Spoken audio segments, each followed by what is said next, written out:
السلام علیکم۔ پاکستان کے بدحال شہر کراچی سے میں ہوں مسعود رضا، اور کراچی شہر نے اپنی روایت کو برقرار رکھا ہے، اپنی بدقسمتی کو برقرار رکھا ہے۔ گزشتہ کئی سالوں سے یہ شہر دنیا کے 10 ناقابل رہائش شہروں میں شامل تھا، اور اس سال بھی ایسا ہی ہوا ہے۔ دنیا میں اس کو 7واں نمبر دیا گیا ہے، جو عالمی جریدے اور ادارے ریٹنگز شہروں کی بناتے ہیں۔ تو لندن سے یہ خبر آئی تھی چند دن پہلے کی، سوچا آپ کے ساتھ شیئر کیا جائے۔ بجٹ پہ بات ہو رہی ہے جناب آج کل، اور بجٹ پیش کر دیا گیا ہے وفاقی حکومت نے۔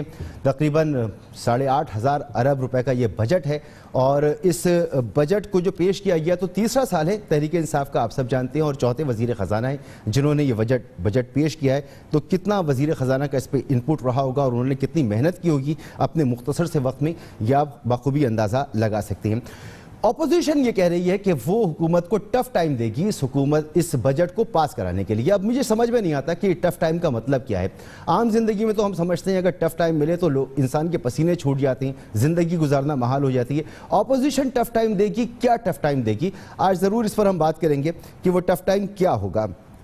جو ٹف ٹائم حکومت کو مل سکتا تھا وہ جہانگیر ترین خان گروپ کی طرف سے تھا، اور اتفاق کی بات ہے کہ جس دن یہ بجٹ پیش کیا جا رہا تھا اسی دن عدالت عالیہ میں جہانگیر ترین خان اور علی ترین خان صاحب پہنچے، اور انہوں نے اپنی ضمانت قبل از گرفتاری کرانے کی درخواست جمع کرائی تھی۔ ایف آئی اے نے وہاں بیان دیا کہ ہم انہیں گرفتار کرنے کا ارادہ ہی نہیں رکھتے۔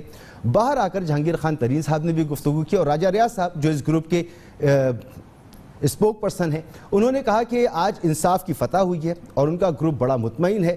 تو ایک جو خطرہ حکومت کو تھا اس بجٹ کے پاس ہونے کے لیے پنجاب میں اور وفاق میں، یا حکومت کے استحکام کو خطرہ تھا یا تھریٹ موجود تھا، وہ تھریٹ اب موجود نہیں ہے۔ تو اپوزیشن کیا ٹف ٹائم دے گی یہ ہمیں سمجھنا ہوگا۔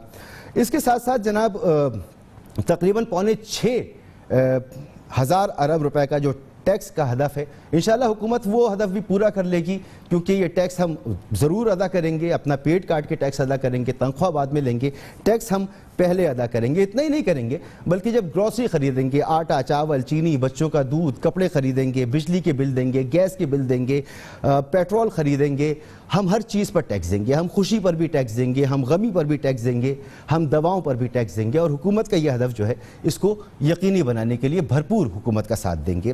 پھر بچوں کو ہم یہ ٹیکس دینے کے بعد اپنے بچوں کو پرائیویٹ اسکول میں بھیجیں گے، وہاں پر بھی ٹیکس دیں گے، اسپتالوں میں جائیں گے، دوا لیں گے، وہاں پر بھی ہم ٹیکس دیں گے، ہم ٹوٹی ہوئی سڑکوں کا بھی ٹیکس دیں گے، ہم بہتے گٹروں کا بھی ٹیکس دیں گے، ہم ابلتے کچرا دانوں کا بھی ٹیکس دیں گے، ہم ناقص ٹرانسپورٹ کا بھی ٹیکس دیں گے، ہم ہر جگہ ٹیکس دیں گے، لیکن کوئی شکوہ بھی لب پر نہیں لائیں گے۔ کیونکہ ہم تو وہ ہیں نا کہ اگر ہم مر بھی جائیں تو غسل میت کا اگر سامان خریدیں تو اس پر بھی ٹیکس ہے، کفن خریدیں گے تو اس پر بھی ٹیکس دیں گے، تو ہمیں ٹیکس دینا ہی دینا ہے، اور ہم یہ ٹیکس ضرور دیں گے۔